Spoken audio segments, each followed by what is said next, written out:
날이 새면 부처님의 밝은 법을 배우며 생로병사 괴로움의 근본을 살피고 정각의 큰 지혜로 마음을 밝히며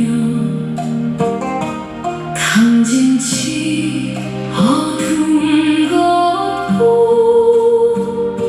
자비의 길 걸으며 성불의 길 가고파라 정토에 살고 싶네.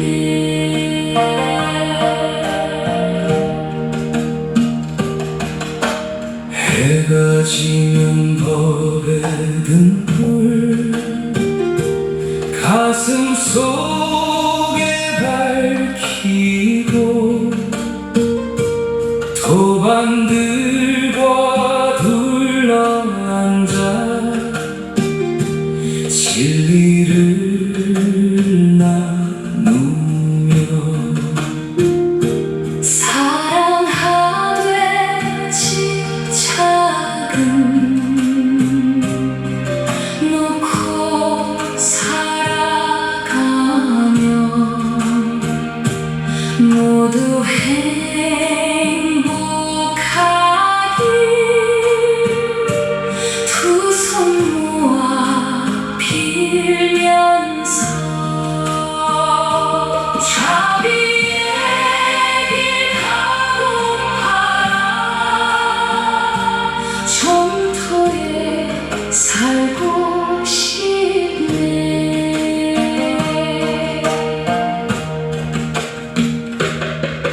왕자와 뱀불씨처럼 작은 일도 삼가고 모든 인연 소중함을 항상 새기며 모든 중생 누구나 부처 되시야 정각의 큰 눈으로 바라보라 하시네. 지혜의 길 가고파라 정토에 살고 싶네. 내가 정말 사랑하던 좁은 마음 넘어서 온 세상을 한 마음에 자비로 품으며 미움 없는 세상을 우리 함께 짓고 정토 그 세상을 오늘 함께 이루세. 보현의 길 가고파라 정토에 살고 싶네.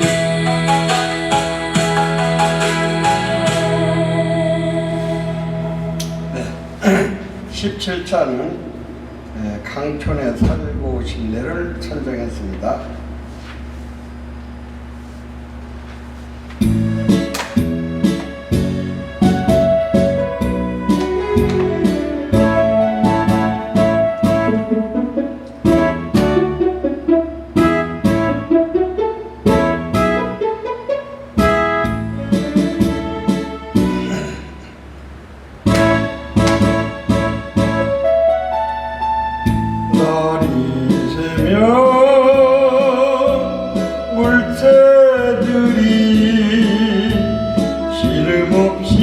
가르는 꽃 피고 해가 오는 논밭에 묻혀서 신부여 가꾸면서 땀을 흘리며 냇가에 늘어진 버드나무 아래서 조용히 살고 살아 강촌에 살고 싶네.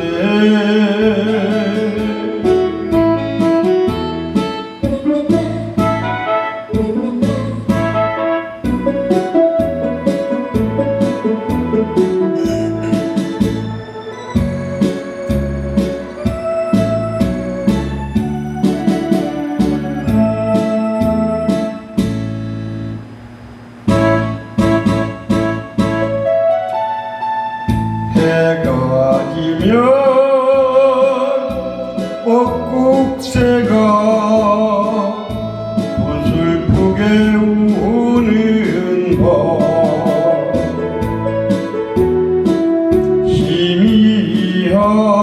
희미한 등불 밑에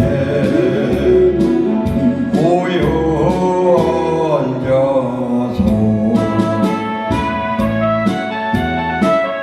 다정한 친구들과 정을 나누고 흙냄새 마시며 내일위에 일하며 소용히 살고 살아 강촌에 살고 싶네.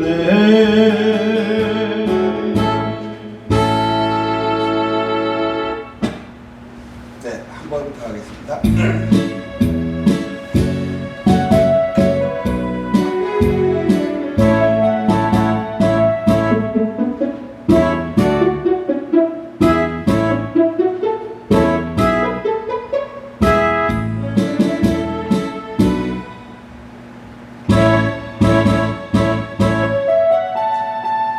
날이 새면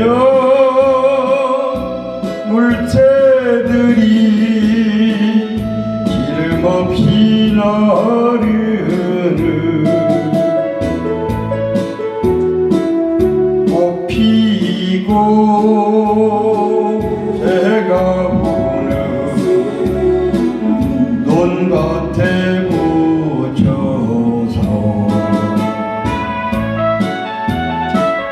신부여 가꾸면서 땀을 흘리며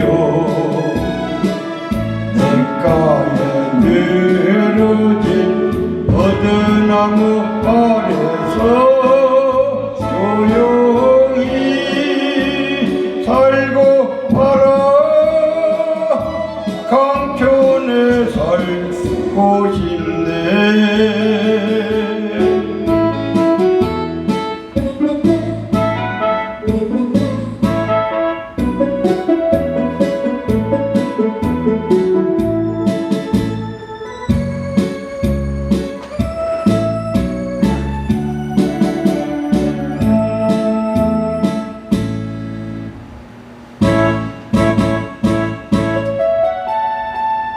해가 지면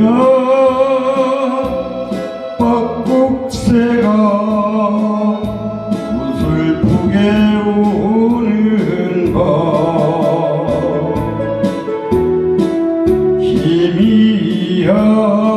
희미한 등불 밑에 모여 앉아서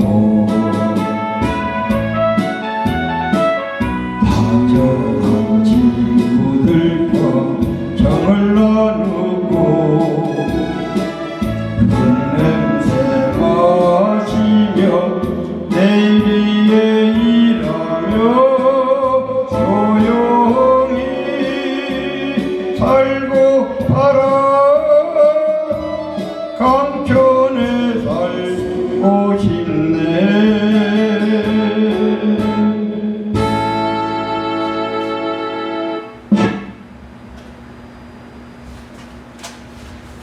아 2절 있는데 껐구나.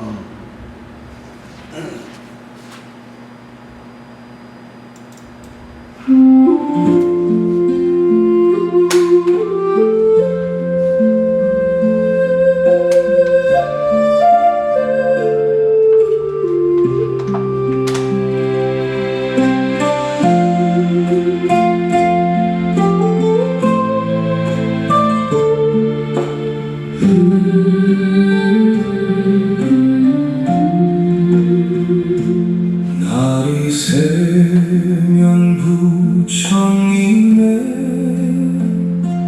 밝은 법을 배우며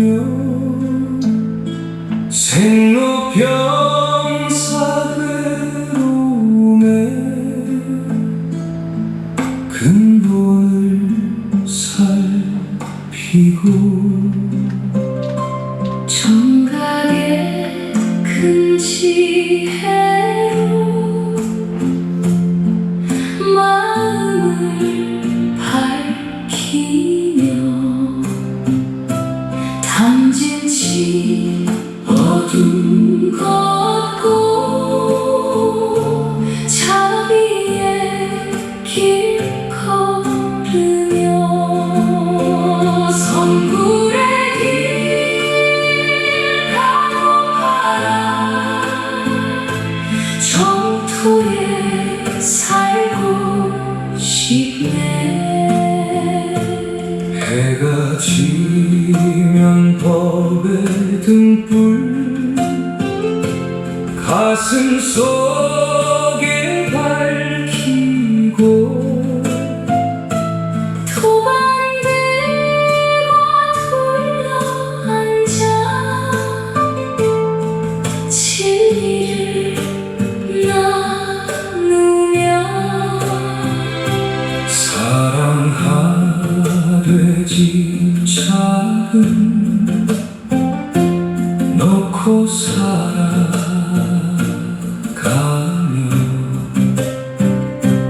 모두 행복하길 두 손 모아 빌면서 자비의 길 가고 가라 정토에 살고 싶네. 왕자와 된 불씨처럼 작은 일도 삼가고 모든 이런 소중함을 항상 새기며 모든 중생 누구나 부처될 씨앗 정각의 큰 눈으로 바라보라 하시네. 지혜의 길 가고 봐라 정토에 살고 싶네. 내 가족만 사랑하던 조금만 넘어서 온 세상을 세상을 한 마음에 한 마음에 자비로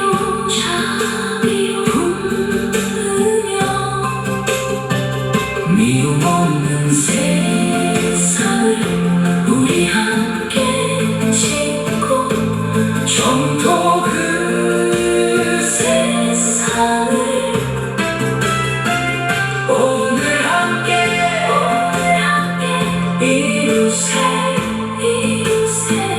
보현의 길 보현하고 바라 정토에 살고 싶네.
땀을 흘리며 냇가에 늘어진 버드나무 아래서 조용히 살고 살아 강촌에 살고 싶네.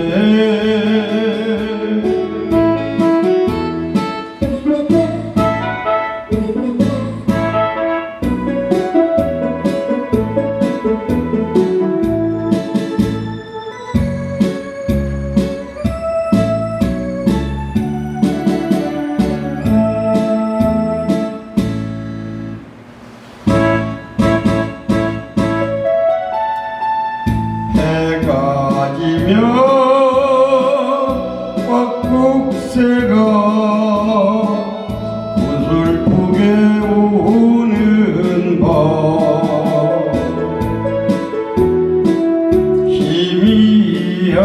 희미한 등불 밑에 모여 앉아서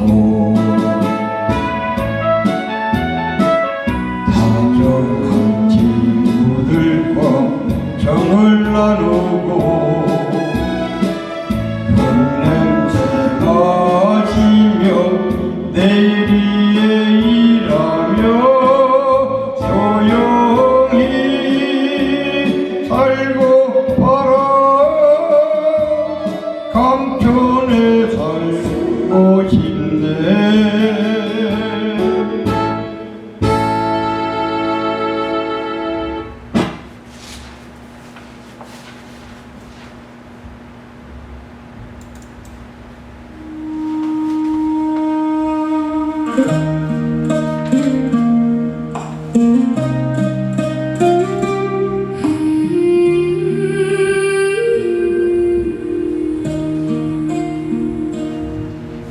날이 새면 부처님의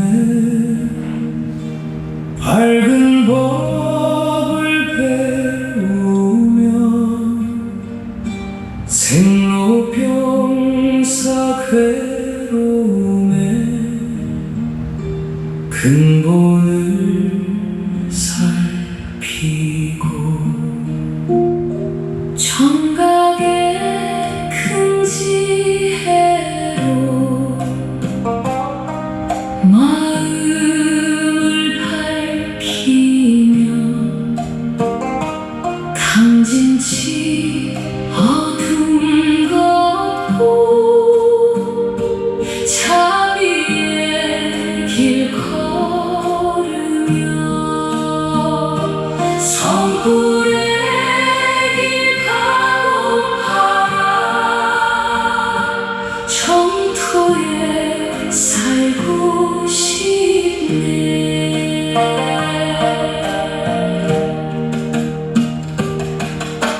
해가 지면 법의 등불 가슴 속에 밝히고 도반들과 둘러앉아 진리를 나누며 사랑하되 집착은 놓고 살아가면 모두 행복하길 두 손 모아 빌면서 자비의 길 가고파라 정토에 살고 싶네.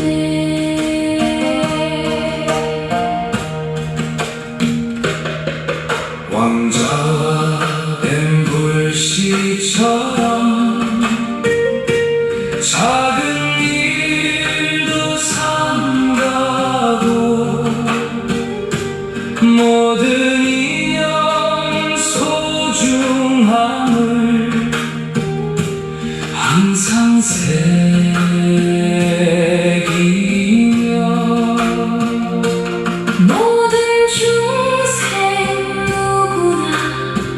저들시야 정각의 큰 눈으로 바라보라 하시네. 지혜의 길 가고 하라 정터에 살고 싶네. 내가 좀만 사랑하던 좁은 마음 넘어서 온 세상을 한 마음에 자비로 품으며 미움 없는 세상을 우리 함께 짓고 정토 그 세상을 오늘 함께 이루세. 보혈의 길 가고 하라 정토에 살고 싶네.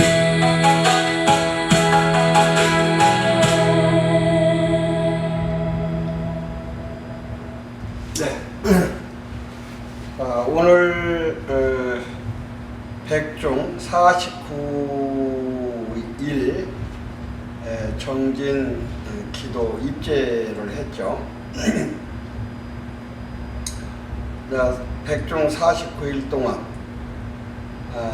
각 사찰에서 각 가정 선망 풍요를 위해서 또 유주무주 애원 고원들을 위해서 정진 기도가 들어갑니다. 그렇죠. 각 가정 선망 부모님들이 또한 편안하여 또 각 가정도 아울러서 편안한 법입니다. 보이지 않는 세계가 원만해야 보이는 현실 각 가정들이 원만하고 현실 사이도 원만한 것이죠. 49일 동안 또 열심히 또 내 정진 수행도 되고 정진 기도도 되고 또 애원 고원들의 또 위로 시간도 되고 천도 시간도 되고 아울러서 각 가정도 또 편안한 그러한 복회를 닦는 그러한 시간이 되는 시간이죠. 49일 동안 열심히 우리나라 각 전국의 각 사찰마다 정진 목탁 소리가 울려 퍼지기를 바랍니다.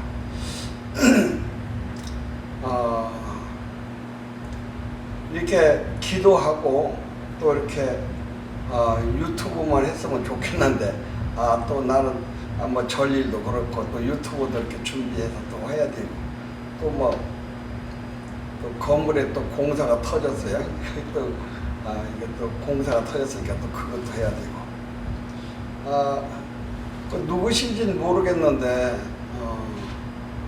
그 한 박스 꼭 필요한 유물 이것저것 누가 갖다 놓으시고 이름도 안 밝히시는데 복되게 잘 쓰겠습니다. 자, 이어서 이제 공부 들어가죠. 또 어느 날 왕이 세존을 방문하였다. 파사이 왕이죠.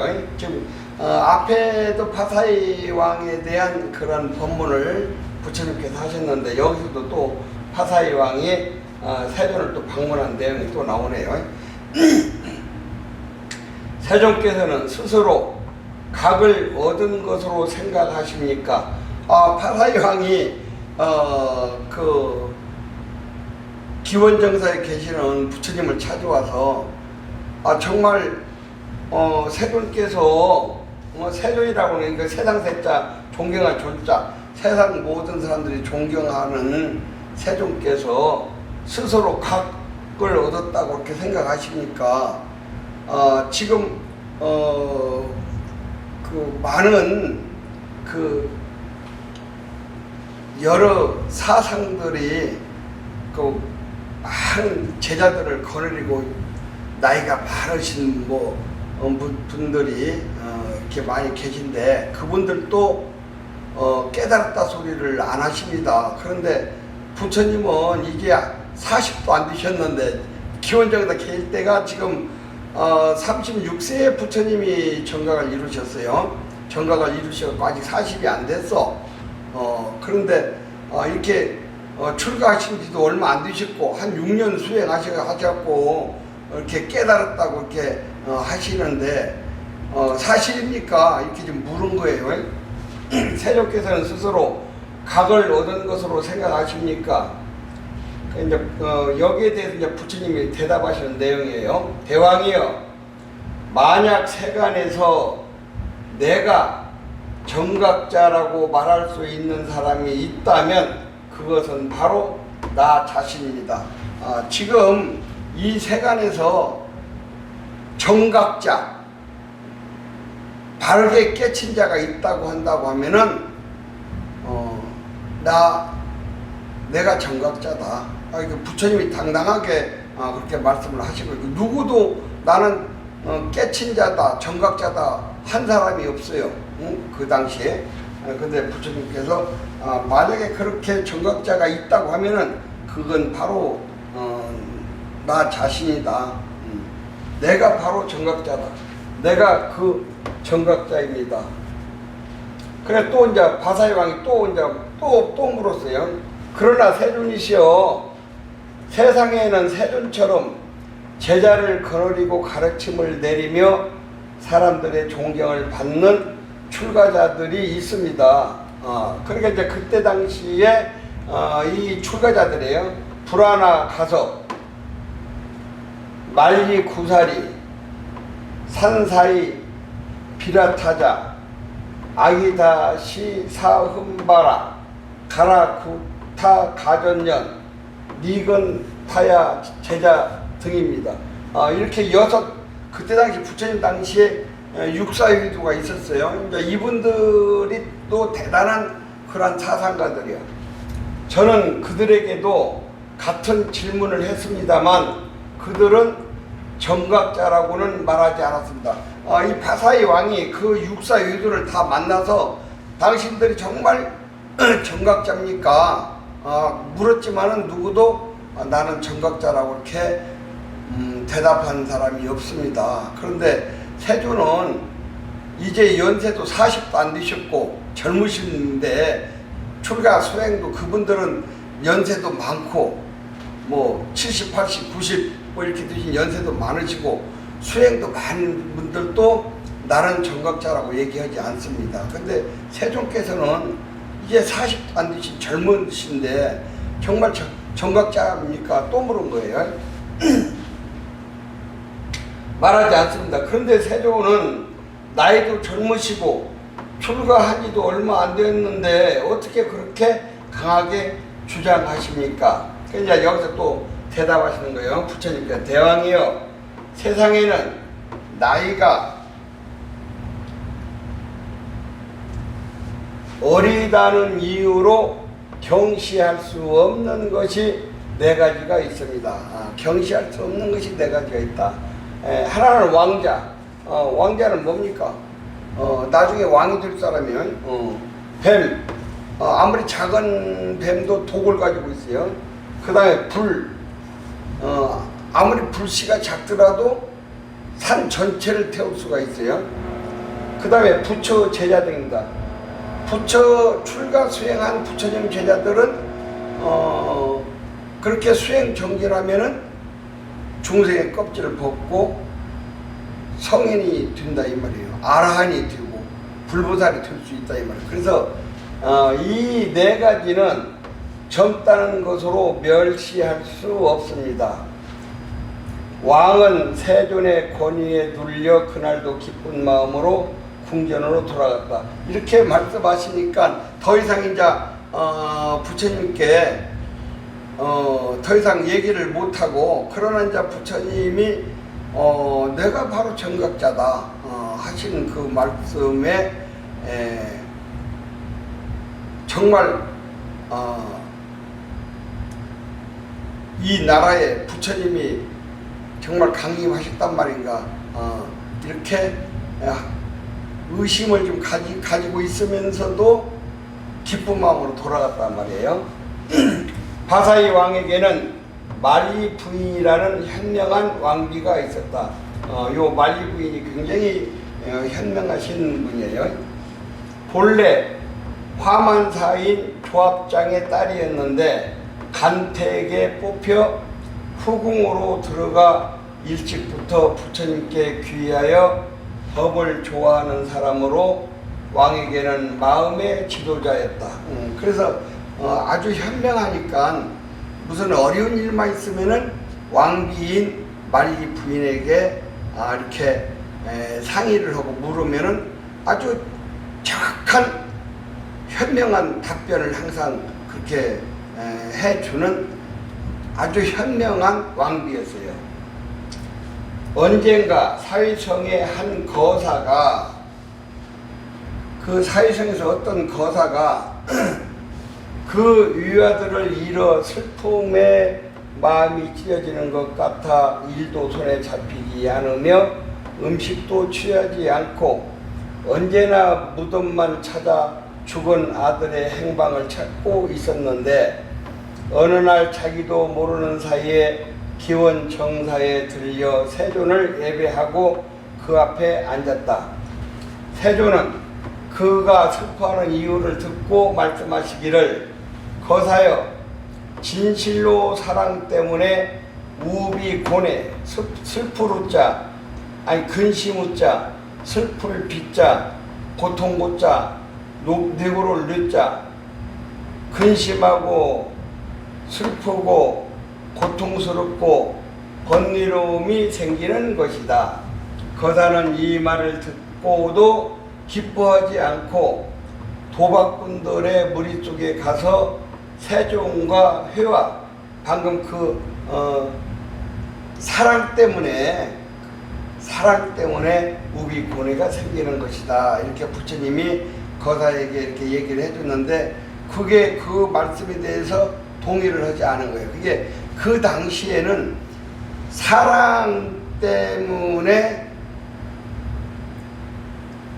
고통이 생긴다는 이 말이 이해가 안 되는 그 시대였어요. 이게 사랑하면 좋은 거지, 기쁜 일이지, 왜 사랑하는데 고통이 생기고 슬픔이 생기냐. 그런 부처님의 말씀이 이해가 안 되는 그런 사회 분위기였던 것 같아요. 세존과 회화한 내용을 말하면서 세존의 말씀이 이치에 맞지 않다. 그 세존이 그 사랑 때문에 우비 고뇌가 생긴다고 하니까 그 말씀이 이치에 맞지 않다고 비난했다. 도박꾼들도 거사여, 그대 말대로다. 거기에 도박하는 거 어떻게 도박을 했는지 모르지만 우리나라로 말하면 마작도 있고 하토도 있고 그러잖아요. 옛날에 그 당시에도 어떤 도박하는 그런 뭐가 있었던 모양이에요.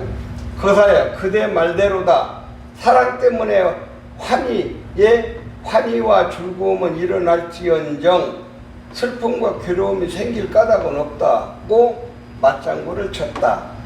이 이야기가 드디어 구중 궁궐 속에까지 전해져 파사이 왕의 귀에까지 전해졌다. 파사이 왕이 이제 이 소리를 들은 거요. 세존이 사랑 때문에 우비고뇌가 생긴다는 소리가 했다는 그 말이 파사이 왕 귀에까지 들어간 거예요.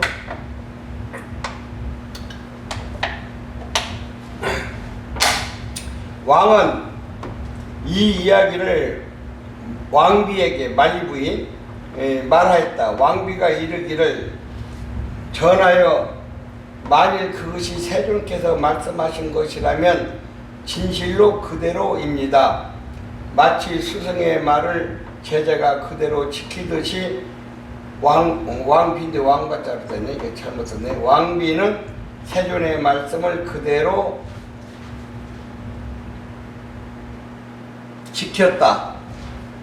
왕은 어쩐지 승복할 수가 없어 기뻐하지 않는 안색이었다. 만리 부인은 나리사 앙카 바라문을 보내어 사신을 부처님께 이제 보내는 거예요. 세존께 그 말씀의 의미를 묻게 했다.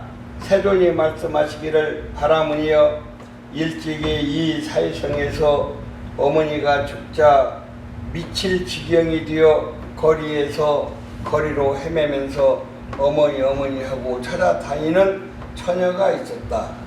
남편을 잃고 난군이여 하면서 찾아다니는 부인도 있었다. 아들을 잃고 찾아다니는 어머니도 있었다. 두 사람 사이를 떼어 놓았다고 해서 정사하는 사랑하는 사이의 부부도 있었다. 사랑 때문에 이와 같은 근심, 슬픔, 고통, 괴로움, 번민이 있는 것이 아닌가. 바라문이여 그 뜻을 왕비에게 복명했다. 그 바라문은 부처님께서 그 하신 그 말씀을 그대로 가서 말씀드린 거예요. 왕비는 왕에게 가서 이르기를 전하여 바사이 왕에게 전하는 우리들 사이의 위동딸 금광녀를 사랑하십니까? 까짜로 했는데 가짜 됐네. 그야 물론이지. 전하여 그 공주에게 어떤 변귀가 일어난다면 전하께서는 근심과 슬픔이 없으시겠습니까? 사랑하는 공주에게 변귀가 일어난다면 어찌 근심과 슬픔에 품인데 슬픔이에요. 품으로 슬픔에 잠기지 않겠는가. 요거 좀 또 그런데 전하는 이 전첩을 사랑하십니까? 전자인데 또 내가 이 컴퓨터를 잘못 쓴 거예요. 이 전첩. 그러니까 만리 부인이 전첩으로 그 왕비가 된 분이에요. 만리여 그것은 말할 것도 없다. 전하여 이 첩에게 어떤 병기가 일어난다고 하면 어떠하시겠습니까? 만리여 사랑하는 그대에게 병기가 있다면 나는 근심과 슬픔에 잠길 것이다. 전하여 이것이 지자요 현자이신 지자는 지혜지자예요. 이건 현자이신 부처님께서 사랑 때문에 근심, 슬픔, 고통, 괴로움, 번민이 일어난다고 말씀하신 까닭입니다. 아, 참으로 뛰어난 가르침이로구나. 말리어 저 세조는 지혜로서 사물을 깨뜨려 보시는구나. 말리어 용서하라. 왕은 자리에서 일어나 한쪽 어깨에 옷을 걸치고 세존이 계신 곳을 향해 합장하고 환성을 질렀다. 세존이시여 부처님께 삼가 규명하겠습니다 하고 3번이나 이렇게 되풀이하였다. 자, 여기에서는 부처님께서 나는 정각자라고 하신 말씀, 그 다음에 부처님께서는 사랑 때문에 근심과 슬픔이 생긴다고 하신 그 말씀을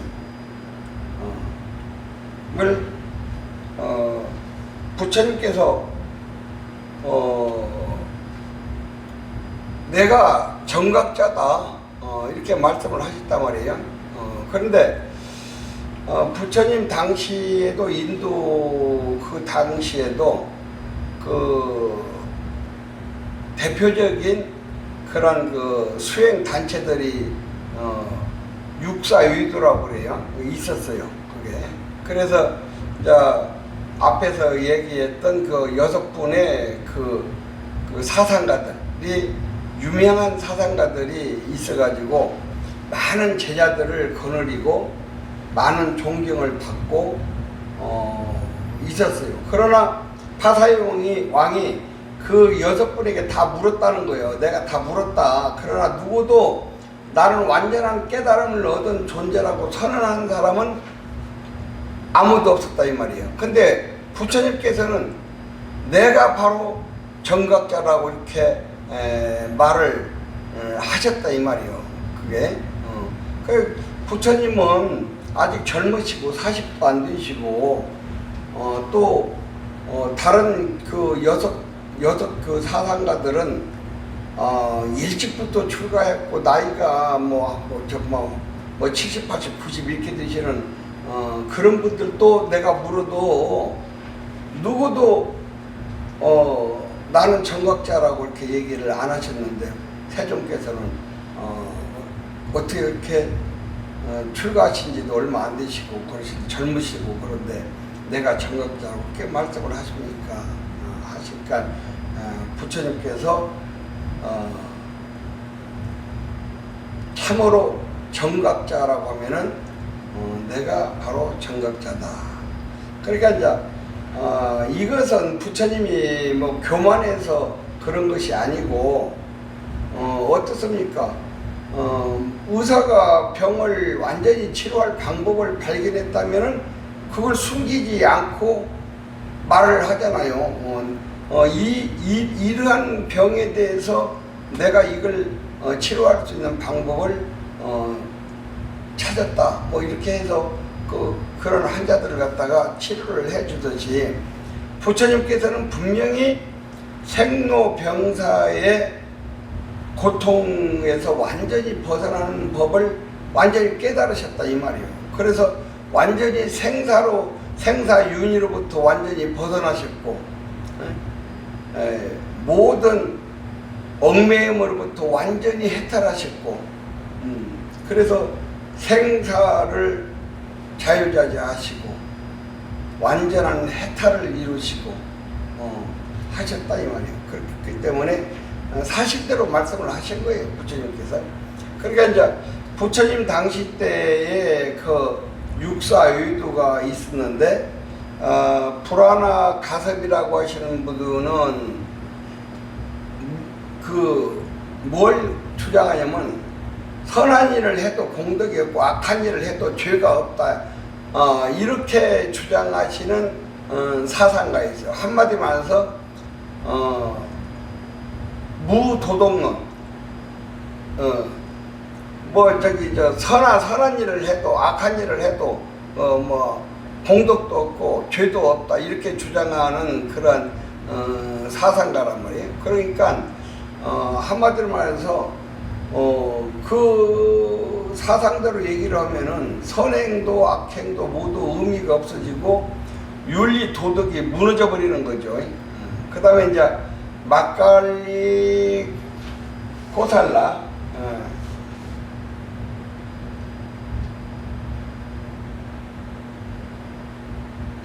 막갈리 고살라 막갈리 고살라는 숙명론이에요. 운명은 이미 정해졌다. 그러므로 뭐 우리가 아무리 수행을 하고 노력을 해도 아무것도 바꿀 수 없다. 모든 것은 운명대로 흘러간다. 이렇게 그 모든 노력과 수행의 가치를 부정해버리는 인간의 어떠한 책임과 정진이 무의미하게 만들어버리는 그러한 사상가예요. 그래서 이제 이걸 육사유도라고 그래요. 또 이제 뭡니까 세 번째가 산자야 벨라타 푸타 이 사람의 회론이야. 모든 것이 의심으로만 차 있는 거야. 그냥 어떤 해결 방법이 없어요. 죽은 후의 세계도 내가 알 수가 없고 윤회도 알 수 없고 깨달음도 알 수가 없고 뭐 그냥 끝없는 의심 쪽으로만 가는 그런 사상가예요. 그러니까 한마디로 말해서 그 인생의 방향을 제대로 잡을 수가 없는 거죠. 그 다음에 이제 네 번째는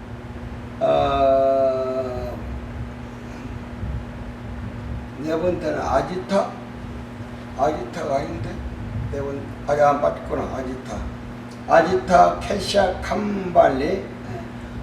아지타 캐샤 캄발리는 유물론이에요. 그게.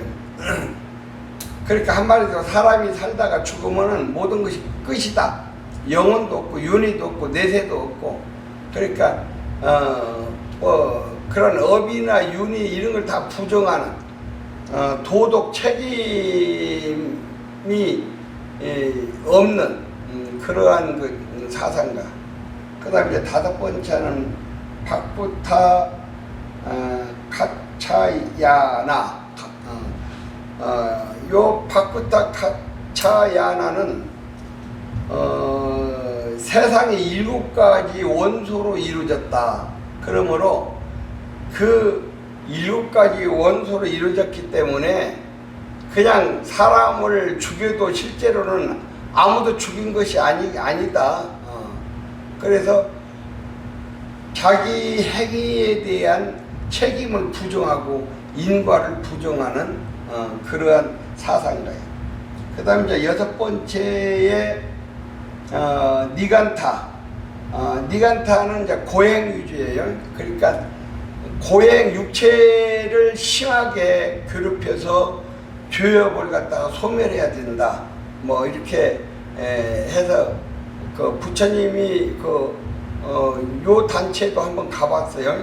가서 뭐 그렇게 고행을 해서 그렇게 고행을 하고 금욕을 하고 수행을 하면은 그 공덕으로 저 천상에 태어난다. 꼭 그렇게 주장하는 그러한 그 사상가. 그래서 이제 이걸 정부가 이런 사상들이 이치에 맞지가 않으니까 이걸 육사의도라고 그럽니다. 그러면 이제 정각이라고 하는 것은 무엇이냐?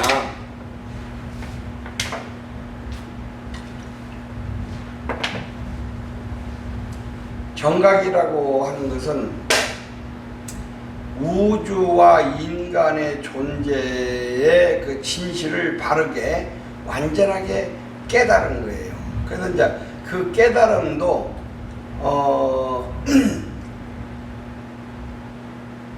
네 가지가 있는데 이건 세 가지만 해놨네. 하나는 성문. 성문이라고 하는 것은 내가 그대로 부처님 말씀을 들어서 깨닫는 거죠. 그래? 그 다음에 이제 연각은 이 연각은 내가 그대로 그냥 우주를 그 관찰하고 의심하고 그렇게 연구하다가 스승없이 깨친 사람이 영각이에요. 그 다음에 이제 아라한이 빠졌네. 여기서 아라한이 있는데 아라한은 완전한 깨달음에 그 도달하신 분이 아라한이에요. 모든 탐진치가 다 떨어지고 한마디로 말해서 중생의 껍질을 완전히 벗어버리고 성인의 대열에 도달하신 분이 아라한이고, 정등 정각은 이건 이제 부처님의 깨달음이에요. 이 깨달음은, 이 깨달음도 조금 차등이 있어요. 그래서 이렇게 그 깨달음을 통해 가지고서 이 깨달음이라고 하는 것은 그대로 생명의 본질, 고통의 원인, 또 그 윤회의 그 그 윤회의 그 본질 뭐 이런 것들을 완벽하게 깨달아서 모든 괴로움으로부터 벗어나는 길을 발견하고 그것을 갖다가 또 남에게 가르쳐 주는 거. 이제 이것이 정각자들의 그 모습들이죠. 그러니까 깨달은 성인들의 그런 모습들이다. 그러니까 우리가 이제 보면은 어떻게 보면은 그 첫 번째 기 보면 이제 그 말 있죠. 일반인은 인생이라는 미로 속을 걷는 사람이다. 그렇죠. 깨치지 못한 일반인들은 인생이라고 하는 그냥 알 수 없는 그 동굴을 걷는 사람들과 똑같은 것이죠. 내가 이렇게 살다가 내 인연이 다 돼서 이제 갈 때 내가 어디로 가는지도 모르고 항상 그 미루와 같다 이 말이에요. 근데 정각자는 마치 저 높은 하늘에서 모든 길을 환히 다 보고 어디에 길이 가는 길인가, 막다른 길은 어딘가, 출구가 어딘가 이런 것을 다 아는 것이 정각자들이다 이 말이에요. 그러니까 일반인은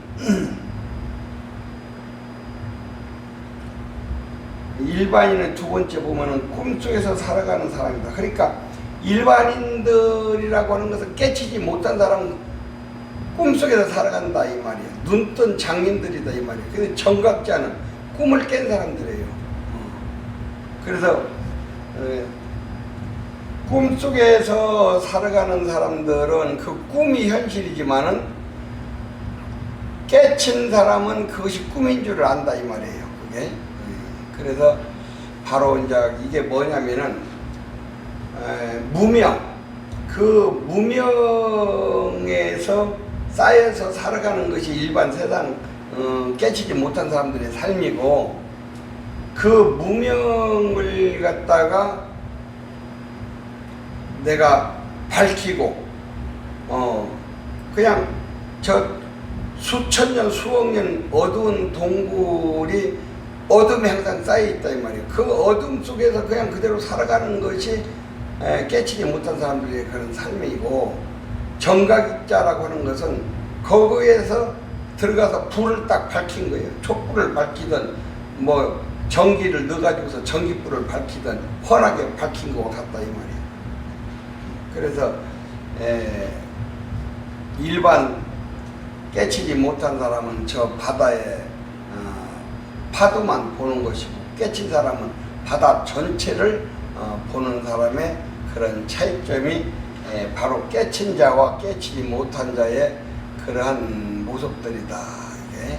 그래서 이렇게 성문, 내가 들어서 부처님 법을 들어서 내가 깨달음을 깨달은 사람이고, 영각이라고 하는 것은 자연의 이치를 스스로 관찰해서 12인연을 깨달은 사람들이에요. 그래서 그러한 그 스승이 없이 깨친 분들이 영각이다 이 말이에요. 그러니까 비유를 말할 것 같으면은 성문의 깨달음이라고 하는 것은 선생님으로부터 강의를 들어서 아는 사람이고, 영각이라고 하는 사람은 스승이 없이 스스로 독학을 해서 문제를 푼 사람이에요.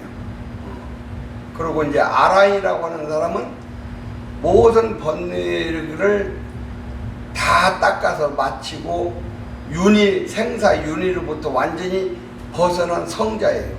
모든 탐욕과 성냄과 어리석음 이런 것이 더 이상 윤회에 끌려다니지 않는 사람이 아라한이다.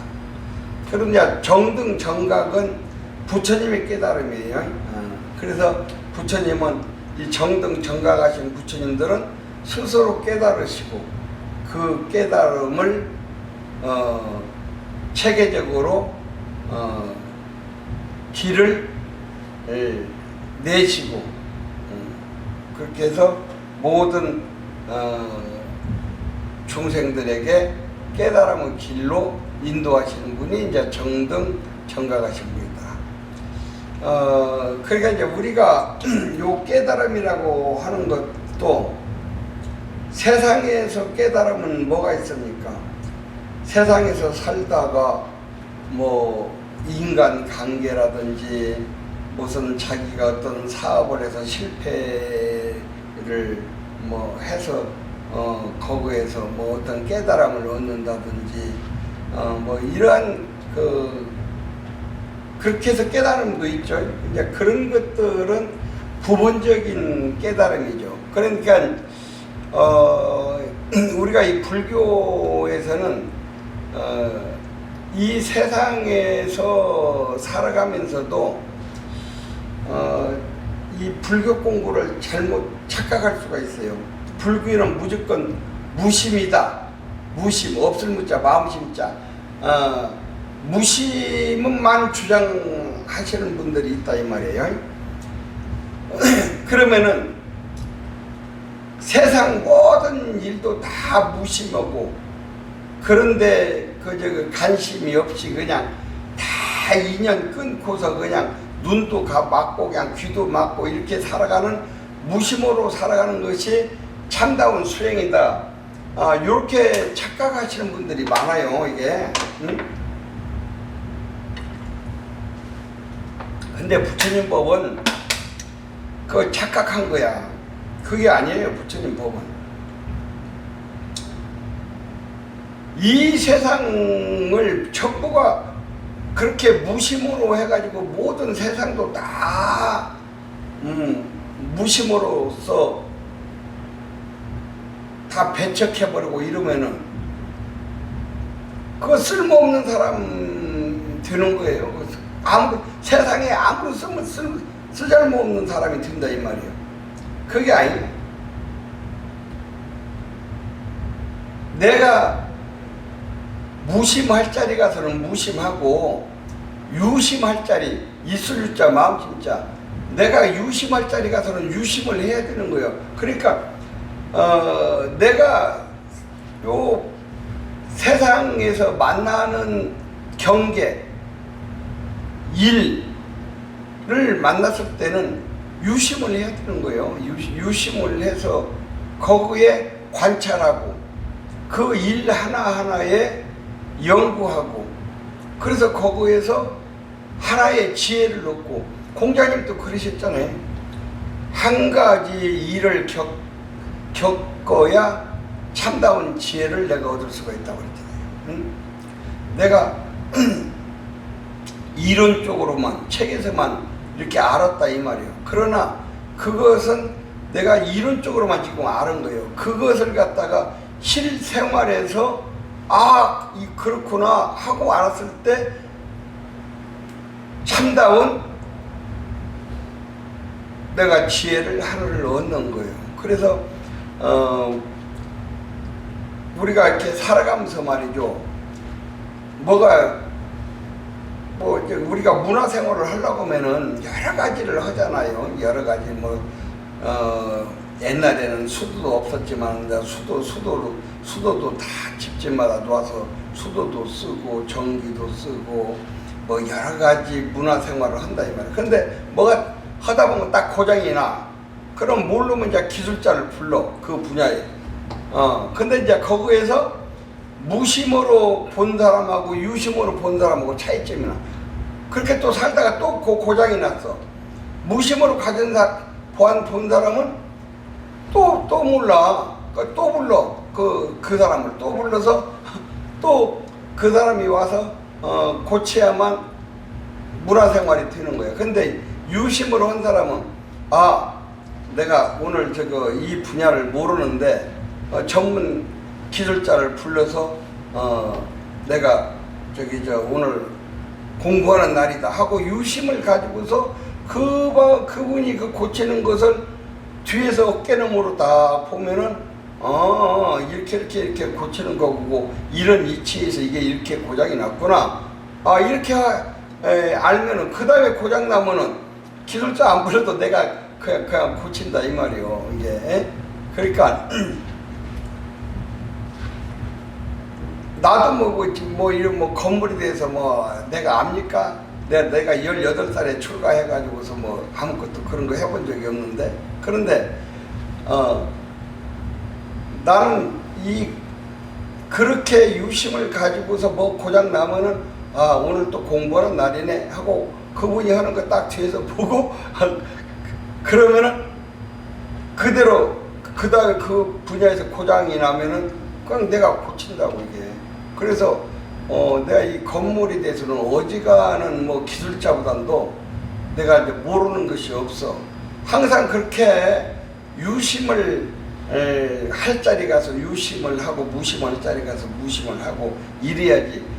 매사에 무심만을 주장해가지고서 이렇게 살면은 세상에 쓸모없는 사람이 된다 이 말이야. 그러니까 그러나 불교에서 지금 얘기하는 깨달음하고는 좀 달라요. 그러나 그러한 작은 깨달음이 이렇게 모여서 지식이 지혜가 되고 지혜가 뭉쳐서 해서 세상 살아가는 이치도 그렇게 깨달아 가는 것이고 생사의치도 그렇게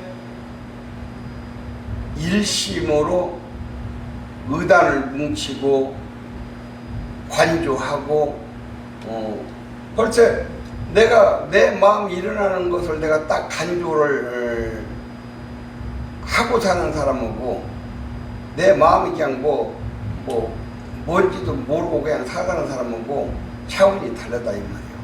그래서 간조를 하는 사람은 이것이 또 내가 그 마음이 일어났구나 하고 바로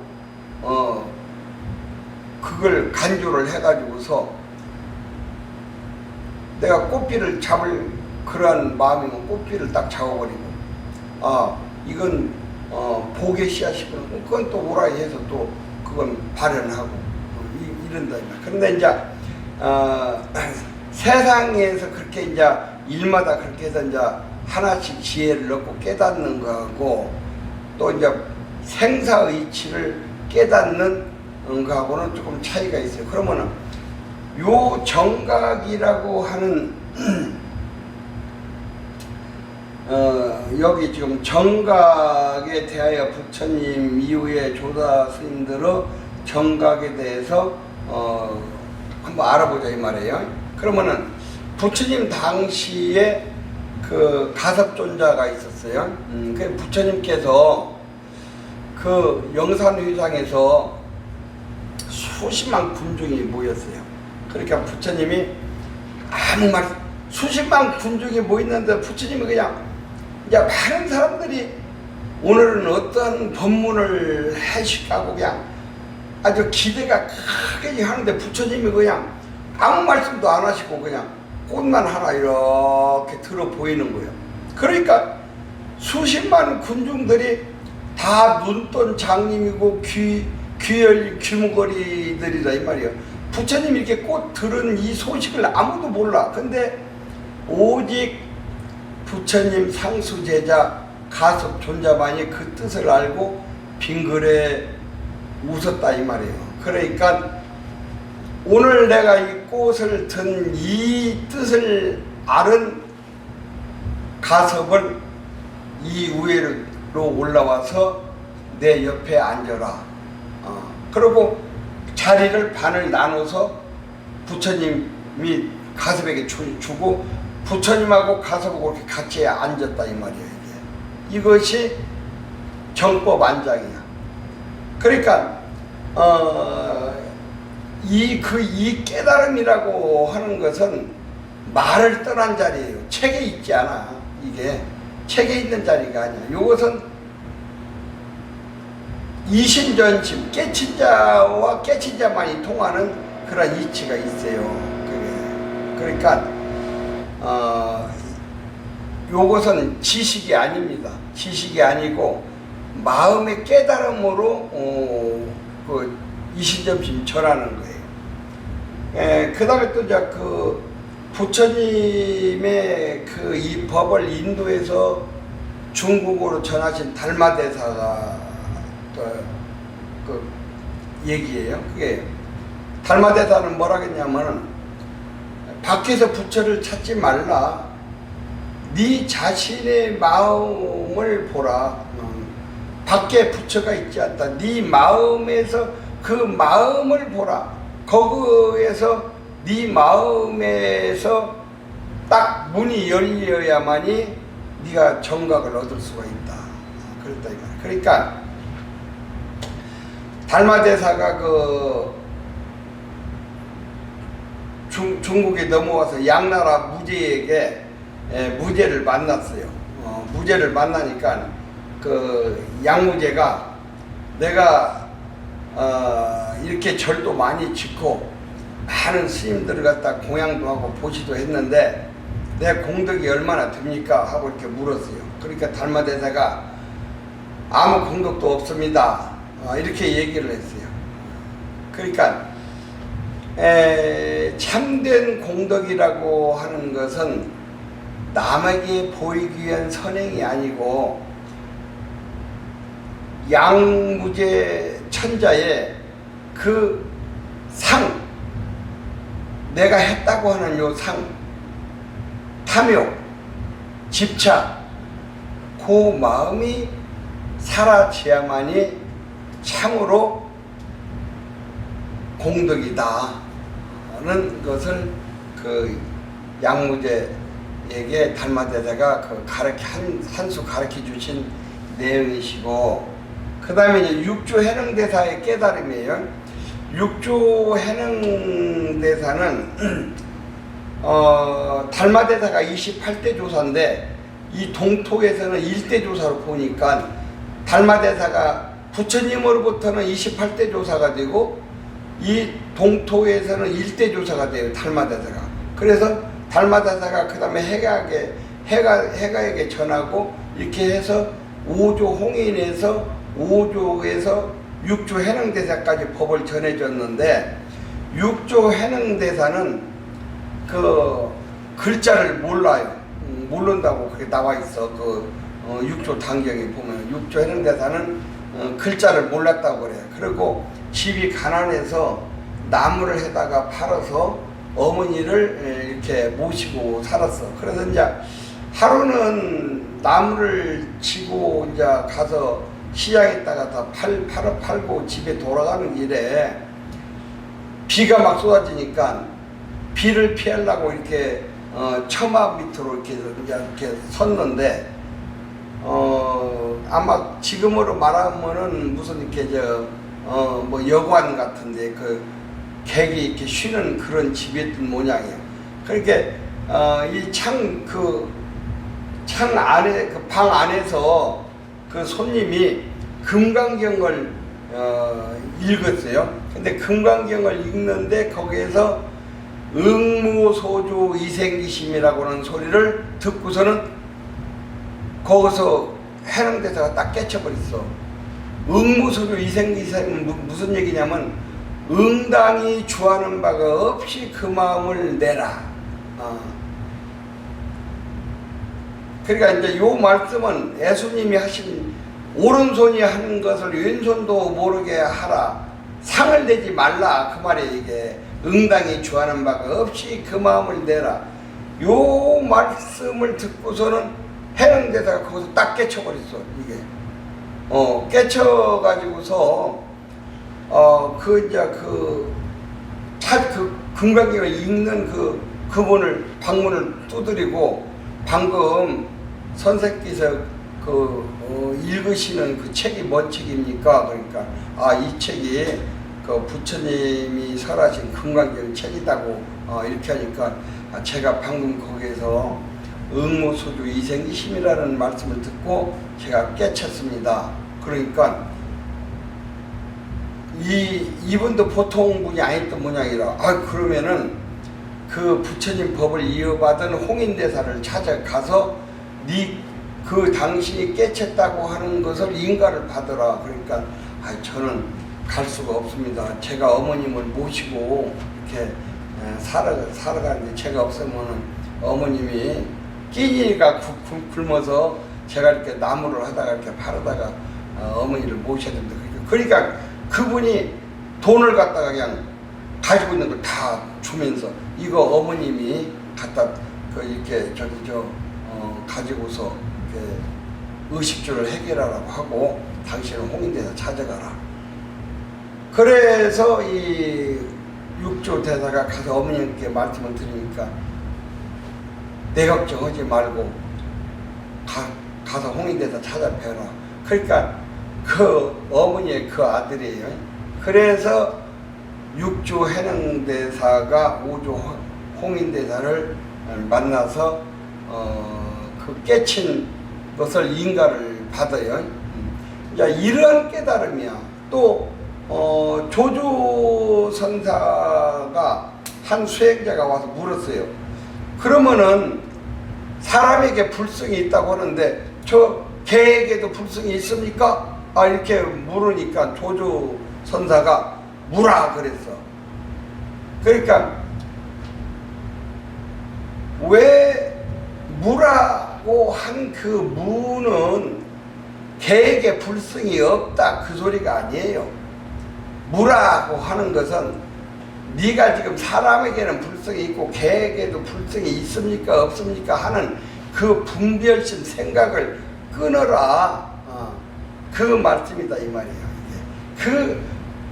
그 분별심, 사량 분별심, 그것을 끊어야만이 네가 정각에 깨달음에 들어갈 수 있다고 하는 것을 가르쳐줬다 이 말이야. 또 이제 백장선사 같은 경우는 일일 불사면 일일 불식이다 하신 말씀을 해서 내가 하루날 일을 하지 않으면 내가 하루 먹지 않는다. 이런 말씀을 하셨다 이 말이에요. 그러니까 요 깨달음이라고 하는 것이 특별한 것은 아니다 이 말이에요. 백장선사 말씀도 생활 속에서 내가 밥 짓고 청소하고 농사 짓고 하는 속에 깨달음이 있고 거기에 불법이 있다 이게. 그래서 이렇게 정각이라고 하는 것은 바로 우리가 일상생활 속에서 일반 우리가 생활 속에서 그럼 그 깨달음은 어떻게 가야 되는 것이냐.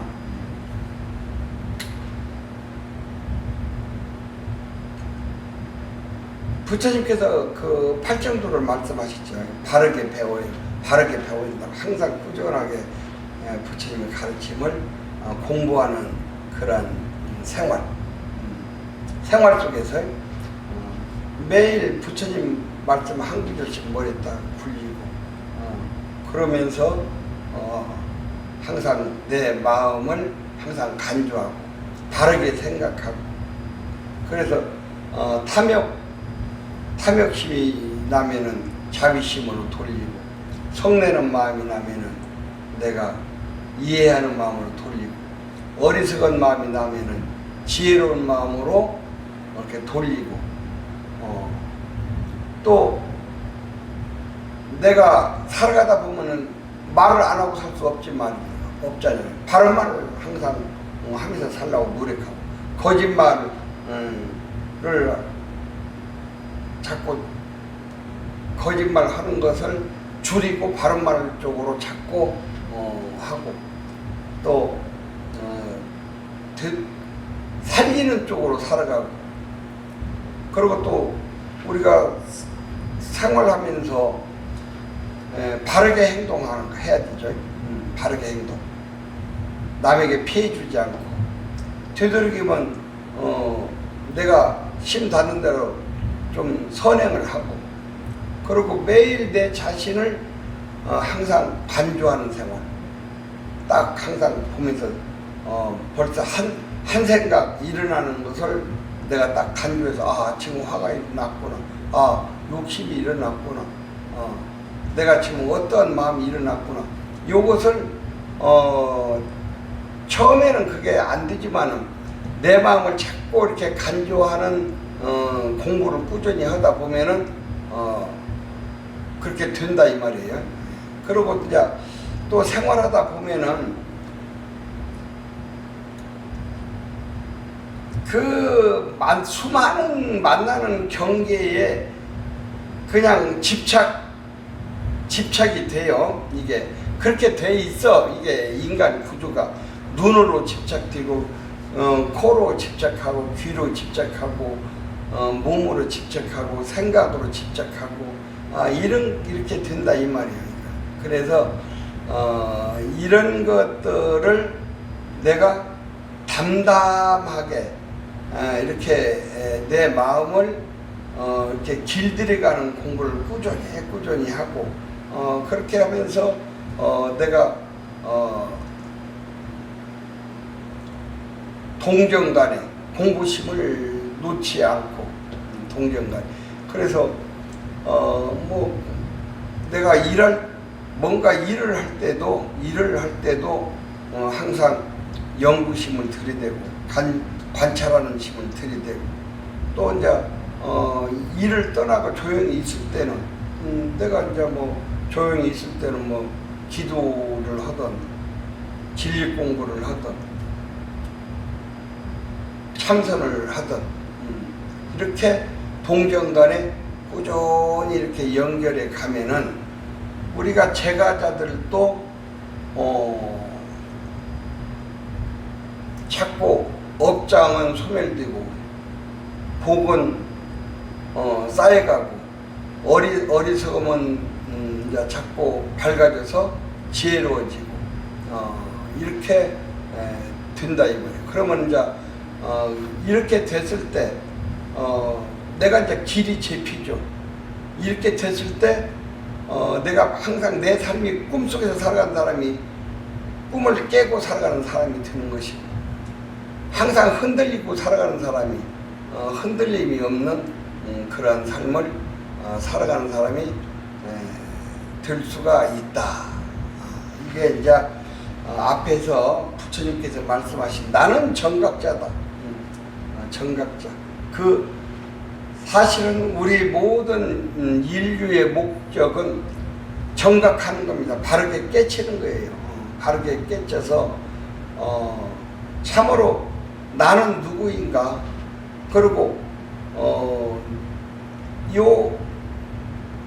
누구든지 살다가 인이 다 되면 가는데 생사 문제를 어떻게 해결할 것인가 무량한 세상을 이렇게 육도윤회로 끌려다닐 것인가 이런 얽매임으로부터 완전히 해탈해야 할 것인가 그것을 바로 이 정각 바른 깨달음이 해결을 주어서 모든 고통으로부터 벗어나게 되고 생사윤회로부터 벗어나게 되고 모든 얽매임으로부터 대해탈을 얻는 것이 우리가 정각으로 가는 길이다.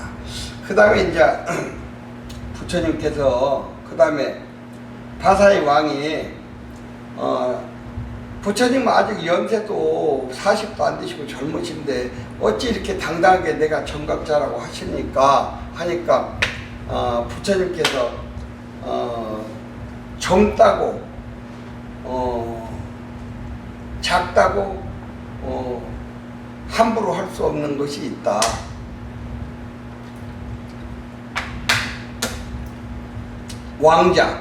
왕자는 왕이 될 사람이에요. 뱀, 작은 뱀도 독이 있어요. 그 다음에 불, 작은 불도 천지를 태울 수가 있어요.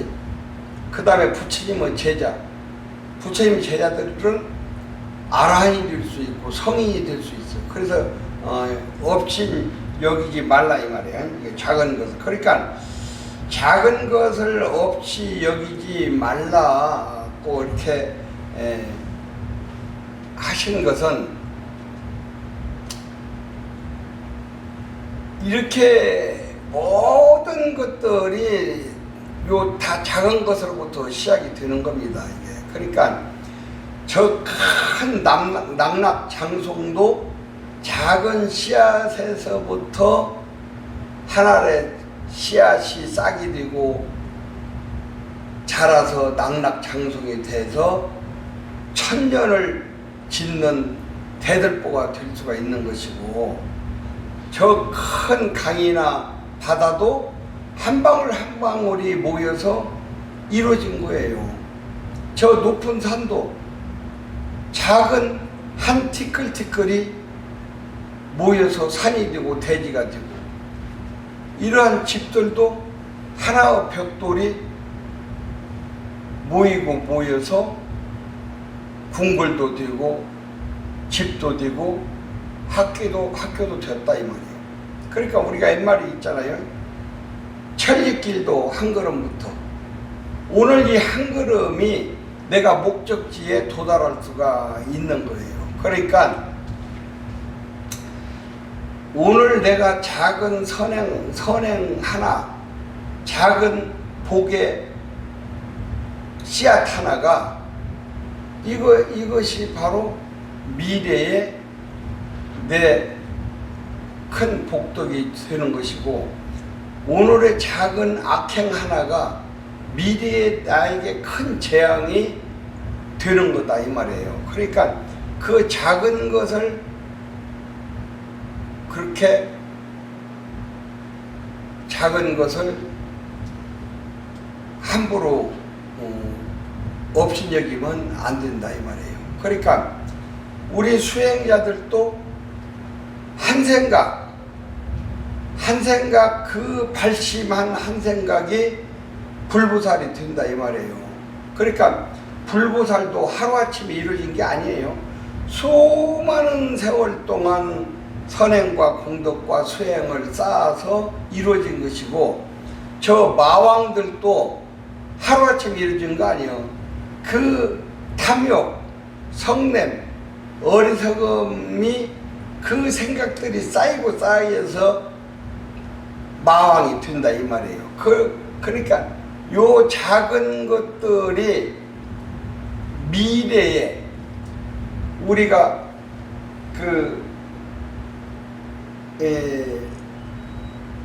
오늘의 요 한 생각이 내 행동을 만든다 이 말이에요. 내 요 한 행동이 습관을 만들고, 내 요 한 습관이 그 사람의 성품을 만들고 그 사람의 운명이 결정되는 거예요. 그래서 우리가 이렇게 생활 속에서 작은 거, 지금 한 생각, 요것이 대단히 중요한 거다 이 말이에요. 그 다음에 이제 또 부처님이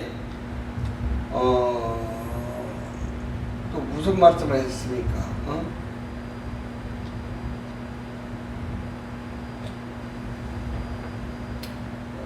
부처님이 또 하신 말씀이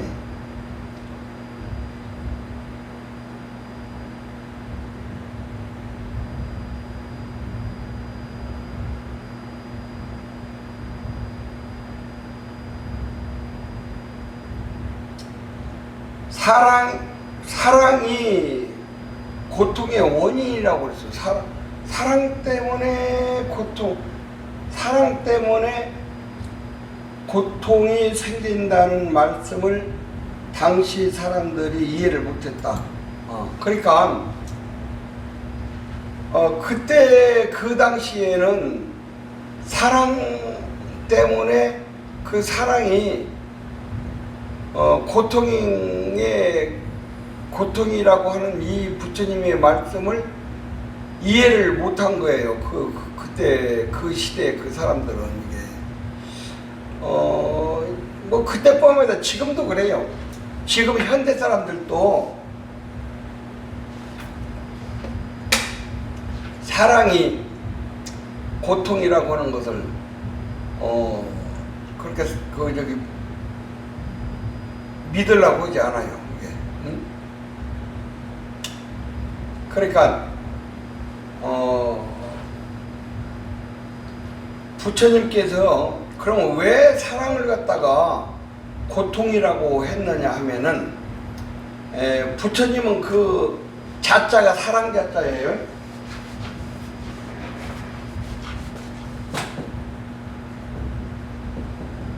그게 사랑 자자야. 근데 요 사랑만을 얘기를 한다고 하면은 고통이다 이 말이에요. 그래서 여기서 빗자를 자비를 넣은 거야. 요 빗자는 연민을 측은한 빗자, 연민을 빗자, 불쌍하게 생각할 빗자요. 그러니까 요 사랑에는 반드시 그 상대를 불쌍하게 생각하는 그러한 사랑, 연민하게 생각하는 그러한 사랑, 측은한 마음을 가진 그러한 사랑을 해야지. 사랑이라고 하는 좋아하는 거, 사랑만 가지고 오면 뭡니까? 좋아하는 거예요. 좋아하는 건 뭐야? 집착이다 이 말이야 이게. 그래서 그 집착 사랑을 해서는 괴로움이 있다 이 말이에요 이게. 그래서 사랑만 얘기를 하면 내 것 이렇게 되는 거예요. 소유, 사랑한 건 저 내 것이야, 내 소유야. 전번에 저기 그 누구야 저 전라남도 저기 처녀 가수 미스금 미스금이 누구야 그 장구 잘 치는 사람 그 누구지? 뭐더라? 박서진인가? 내 거야! 그런데 이게 소유만 주장하면은 고통이 된다 이 말이야 이게. 그래서 부처님께서 사랑하지 말라고 말한 거 아니에요. 집착하는 사랑하지 말라. 소유하는 사랑하지 말라. 욕망에 사랑하지 말라. 이거예요 이게. 그러니까 부처님께서 사랑하지 않으면 정토를 만들 수가 없어요. 근데 그래서 이렇게 사랑을 하긴 하지만은 애착하는 사랑이나 집착하는 사랑이나 이기심의 사랑이나 또 욕망의 사랑이나 이렇게 사랑은 바로 우비고뇌가 된다. 그래서 모두 사랑해라. 사랑을 하는데 자비의 사랑을 하라. 자비의 사랑. 사랑할 자자, 연민할 빗자, 측은할 빗자, 불쌍히 여길 빗자. 그러니까 부모가 자식을 사랑할 때는 그러잖아요. 항상 그 사랑을 하면서도 항상 마음이 그냥 불쌍한 생각이 들고 연민의 생각이 들고 이러지. 내가 내 소유야. 너는 내 것이야. 언젠가 누가 와서 얘기하는데 부모가 너는 내 것이야. 내가 낳았으니까 너는 내 것이야. 이렇게 되면은 이게 안 되는 거야 이게. 자식이라도 내 소유가 아니야. 자식이라도 성인이 되면은 자기 인생 자기가 살아가고 자기 인격이 다 있는 거다 이 말이야 그게. 그러니까 집착에 사랑하지 말고 사랑하라. 그러니까 집착에 사랑하지 말고 자비 사랑하라. 이기심 사랑하지 말고 자비 사랑하라. 소유에 사랑하지 말고 자비 사랑하라. 욕망에 사랑하지 말고 자비 사랑하라. 자비 사랑이 뭐예요? 이게 측은한 마음, 불쌍히 여기는 마음, 측은한 마음의 사랑을 한다 이 말이에요. 그러니까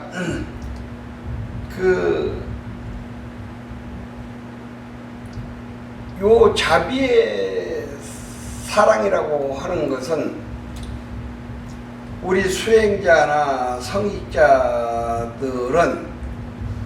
바로 이러한 자비의 사랑은 뭐냐? 넓히는 사랑이에요.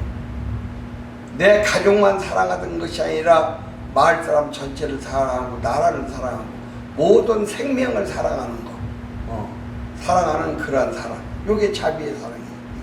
넓히는 거예요. 더. 그래서 이제 앞에서도 좀 노래에서도 나왔죠. 그러니까 앞에 노래 속에 오늘 이 법문이 있으니까 요 법문에서 핵심을 뽑아서 이제 저 노래 가사가 됐으니까 요 법문을 듣고 노래를 이제 부르면은 그 이제 요 법문이 딱 생각이 나요. 그러면 이제 이 부처님 공부 잘한 거야 이게. 그래서 우리가 요 진정한 사랑은, 자비의 사랑은 내가 소유도 아니고 집착도 아니니까 내 뜻대로 바꾸려고 하는 사랑이 아니다 이 말이야. 응? 상대가 자기 삶을 잘 살아갈 수 있도록 돕는 것이 자비의 사랑이야. 그러니까 우리가 나무를 사랑을 하면은 그냥 그대로 놔두고 햇빛 잘 받고 비 오면 비 잘 맞고 그러고 뭐 내가 좀 뭐가 있으면 걸음 좀 갖다가 좀 이렇게 주고 요게 자비의 사랑이지. 가서 그냥 왜 이렇게 빨리 안다고 하고 자꾸 그냥 뽑아서 보고 그냥 또 다시 심고 이러면은 말라 비틀어진다 이 말이에요. 그게 바로 뭐예요? 자꾸 이게 왜 이렇게 앉아라 하고 거기에 집착을 하고 욕심을 가지니까 그러면은 그 나무가 시들어 죽어버린다 이 말이에요. 그래서 자비의 사랑이라고 하는 것은 우리가 집착하는 사랑이 아니고 자비의 사랑이어야 돼요. 이기심의 사랑이 아니고 자비의 사랑이어야 돼요. 국가도 마찬가지예요. 국가도 사랑이 집착이 되면 침략 전쟁이 되는 거예요. 종교도 사랑이 집착이 되면은 배타주의가 되는 거예요. 다른 걸 내 것만 채우고 남은 것은 전부 아니라고 이렇게 배타주의가 돼요. 그러니까 사랑이라고 하는 것은 이렇게 사랑에는 반드시 측은한 마음, 연민한 마음, 불쌍한 마음이 들어가서 자비의 사랑이 돼야 공존이 만들어지고 평화가 만들어지고 화합이 만들어지고 그래서 우리가 살아가는 이 땅이 그대로 지상 정토가 될 수가 있다 이 말이에요. 그게. 그래서 자비의 사랑이라고 하는 것은 자비심으로 모든 사람들의 본성을 사랑해서 상대를 더 선하고 지혜롭게 성장시키는 그런 힘이 자비의 사랑이에요. 그러니까 자비의 사랑이라고 하는 것은 진리의 세계로 이끌어주는 것이 자비의 사랑이에요. 자비의 사랑이라고 하는 것은 상대를 지배하는 것이 아니라 서로를 존중하고 상대를 소유하려고 하는 것이 아니라 서로를 자유롭게 하는 것이 자비의 사랑이에요. 그래서 자비의 사랑은 나와 내 가정과 모든 생명으로 넓혀가는 거예요. 그래서 자비의 사랑은 집착과 이기심과 소유욕과 욕망심을 내려놓고 측은한 마음으로, 불쌍한 마음으로, 연민한 마음으로 사랑하는 거. 요게 진정한 사랑이에요. 사랑만을 얘기를 하면은 거기에는 반드시 집착이 들어가고 이기심이 들어가고 소유욕이 들어가고 욕망이 들어간다 이 말이에요. 그래서 자비의 사랑은 변화를 받아들이고 자유를 얻는 것이 불교에서 말하는 사랑이에요. 그러니까 우리 불교에서 얘기하는 요 자자는 사랑인데 요 사랑만 얘기하면 안 된다 이 말이에요. 반드시 뒤에 비자가 들어가야 돼. 연민할 비자, 측은할 비자, 불쌍히 여기할 비자, 요것이 들어가야 진정한 사랑이 되지. 사랑만 얘기를 하면은 반드시 거기에는 사랑은 뭐예요?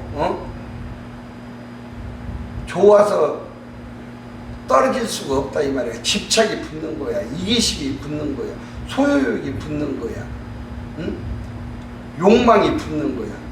이것은 우비 고뇌를 가져온다 이 말이야. 그래서 부처님께서 그렇게 사랑을 얘기하니까 바사이 왕도 이해를 못하고 그 사이에 대부분의 사람들이 왜 사랑하는데 좋고 기쁘지. 그건 부처님 말씀이 틀렸어. 이렇게 그 세상 사람 도박하는 그 사람들도 다 그렇게 얘기하고 그 얘기가 바사이 왕 귀까지 들어가는데 바사이 왕도 부처님 말씀을 인정을 안 했다 이 말이야. 근데 현명한 왕비 그 만리 왕비가 사신을 보내서 그 사랑이라고 하는 거에 대해서 좀 더 자세하게 말씀해 주십시오. 다시 부처님께서 그러한 지금 한 그런 얘기를 쭉 한 것을 사신이 와서 만리 부인에게 얘기하니까 만리 부인이 바사이 왕에게 그러한 사랑이 이렇게 사랑만 가지고 하면은 우비 고뇌 고통이 옵니다. 그러니까 부처님께서 반드시 자비 사랑에는 받듯이 이 연민할 비, 측은할 비, 불쌍할 비자가 들어가야 사랑에 집착이 없는 사랑, 소유가 없는 사랑, 욕망을 가지지 않은 사랑을 해야만이 진정한 사랑이 되고 진정한 자비의 사랑이 된다 하는 것이 오늘 부처님의 말씀의 핵심 공부입니다. 그래서 정각자라고 하는 것도 우리가 우리 스님들이 대부분이 무심해갖고 세상에 아무것도 모르는 것이 아주 그냥 청정한 수행자라고 해가지고서 또 그냥 내숭을 뜨는 사람들 많어. 그거 잘못된 공부요. 유심할 자리 가서 유심하고 무심할 자리 가서 무심해야지. 무심만 주장하면은 세상에 쓸모없는 사람이 된다 이 말이에요. 부처님께서 분명히 말씀하셨잖아요. 참으로 부처님 법을 아는 사람이 어떤 사람이에요? 이사병행이라고 해서 이는 뭐예요? 이치의 세계, 진리의 세계. 사는 뭐예요? 현실의 세계. 이치의 세계와 현실의 세계를 아울러서 아울러서 통해야만이 참다운 부처님 법을 아는 사람이다 했다 이 말이에요. 왜 무심만 주장하냐고. 세상 모르는 것이 아주 그냥 청정한 수행자라고 그냥 알면서 또 모르는 척 내성을 뜨는 사람들 많어. 그 바보야. 나는 부처님 법을 모릅니다. 이런 표를 내는 사람이다 이 말이에요. 이게 오히려 이 수행자가 세상 사람들보다 세상을 더 잘 알아야 되는 거예요. 물론 진리 공부를 했으니까 진리는 세상 사람보다 더 잘 알지. 그리고 요것만 알고 세상은 모르는 것이 참으로 수행자요? 이사병통이라니까 이치의 세계와 현실의 세계를 아울러서 통해야 참다운 부처님 법을 통한 사람이다 이 말이에요. 내숭들 들지 마시라고.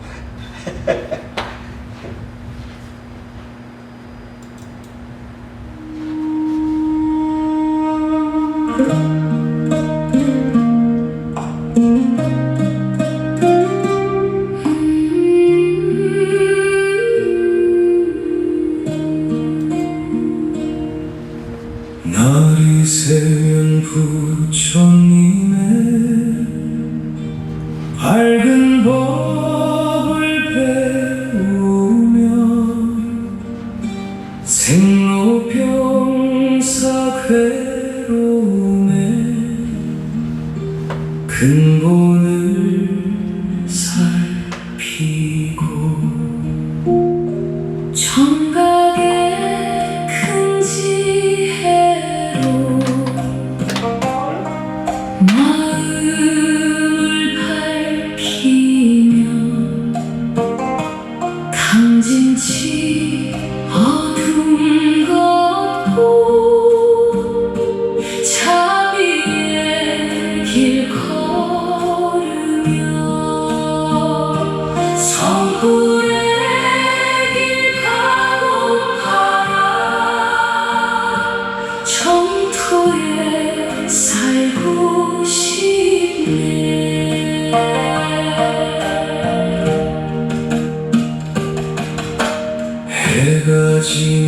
법에 든 불 가슴 속에 밝히고 도반들과 둘러앉아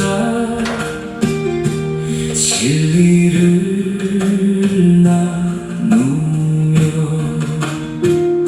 사랑하되 집착은 놓고 살아가면 모두 행복하길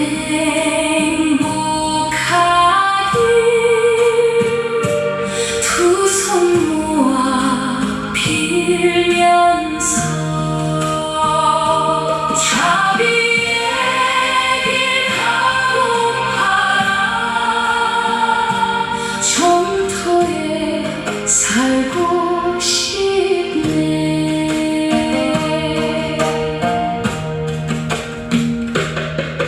왕자와 앵글씨처럼 작은 일도 삼가고 모든 인연 소중함을 항상 새기며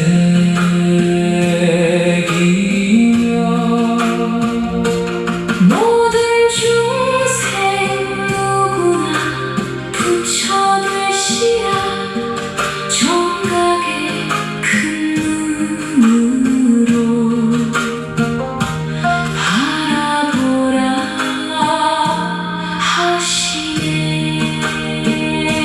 지혜의 길 가고 가라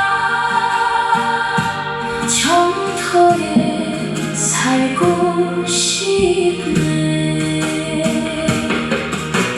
내가 좀만 사랑하던 좁은 마음 넘어서 온 세상을 한 마음에 자비로 품으며 미움 없는 세상을 우리 함께 짓고 정토 그 세상을 오늘 함께 이루세 고연의 길 가고 가라 정터에 살고 싶네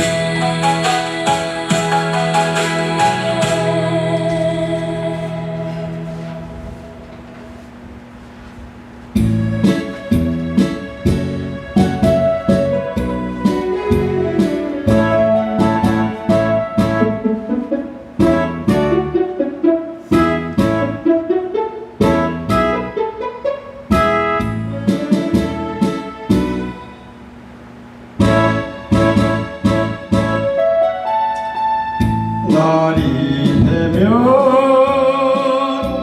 물새들이 기름 없이 나르는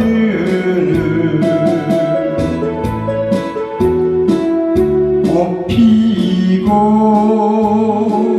해가 오는 논밭에 묻혀서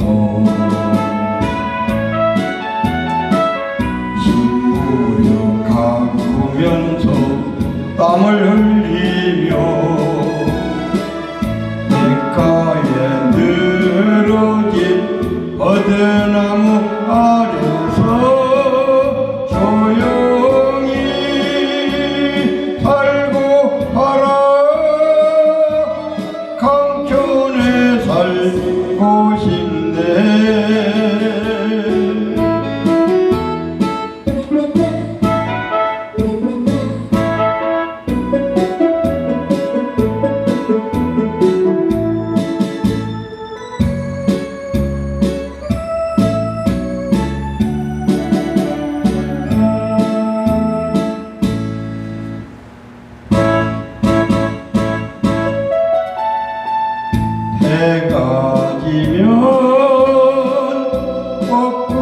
꼭새가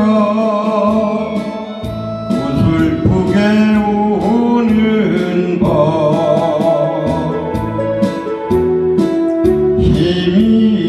희미한 등불 밑에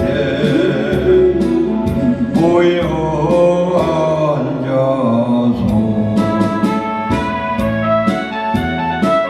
다정한 친구들과 정을 나누고 흙냄새 마시며 내일이에 일하며 조용히 살고 하라. 강촌에 살고 싶네.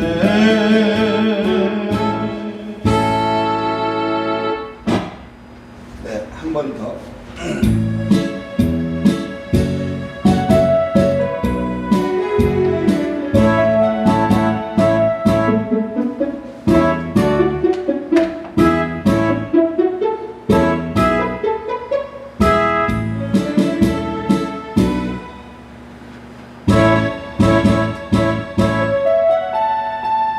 날이 새면 물새들이 시름 없이 나르는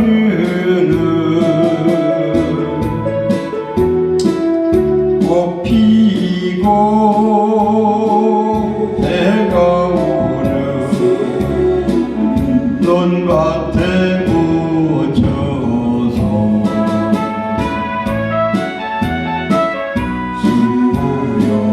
강구연소 땀을 흘리며 냇가에 늘어진 버드나무 아래서 조용히 살고 하라. 강촌에 살고 싶네.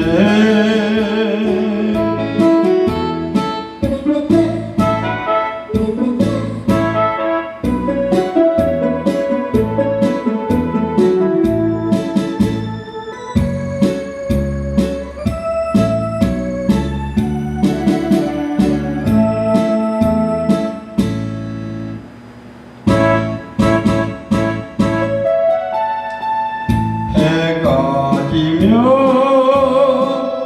꼭꼭새가 구슬프게 우는 밤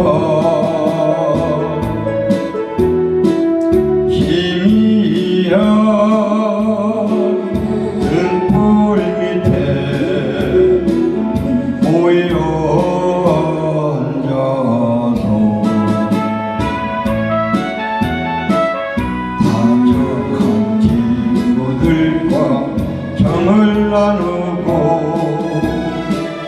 흙냄새 마시며 내일에 일하며 조용히 살고 하라.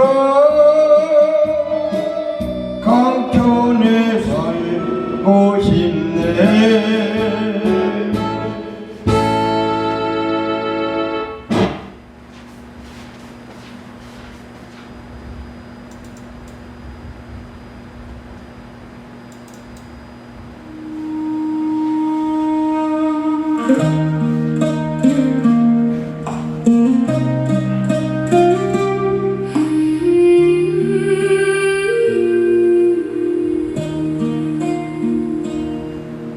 날이 새면 부처님의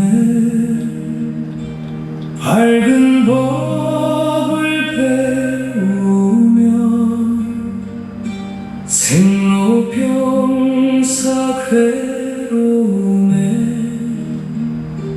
근본을 살피고 정각의 큰 지혜로 마음을 밝히면 강진치 어둠 걷고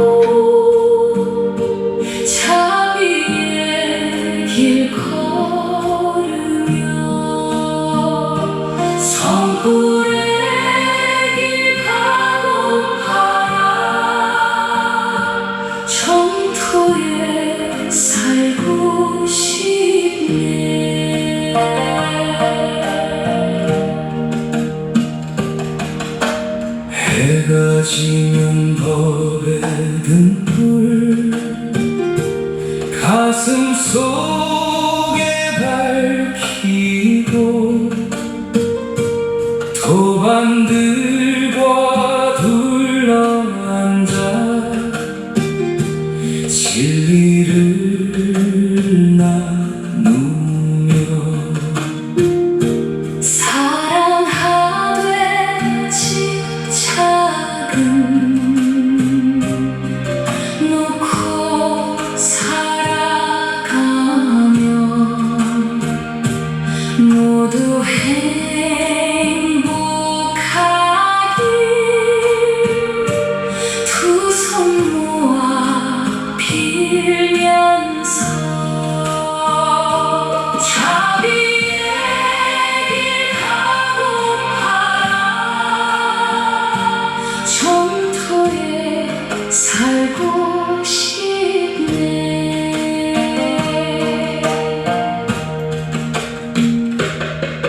왕자와 뱀불씨처럼 작은 일도 삼가고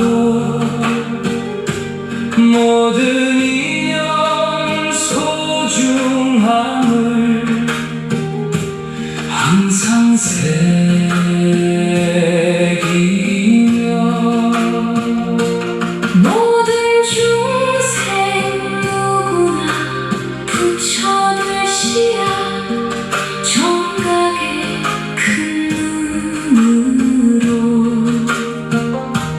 바라보라 하시네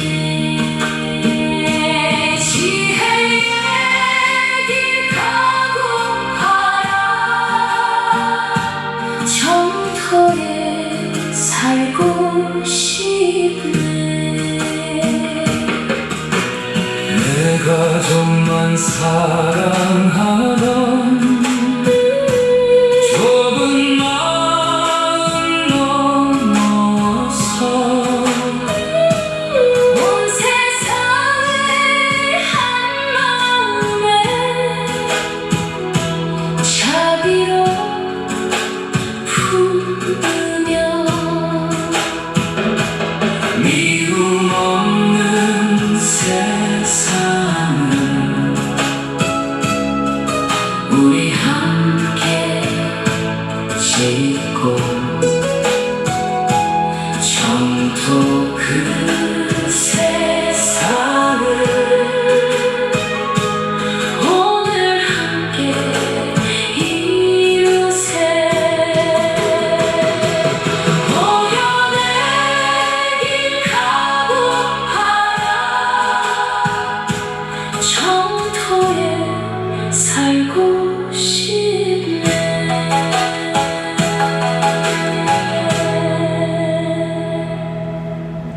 이어서 30분 설법으로 들어갑니다.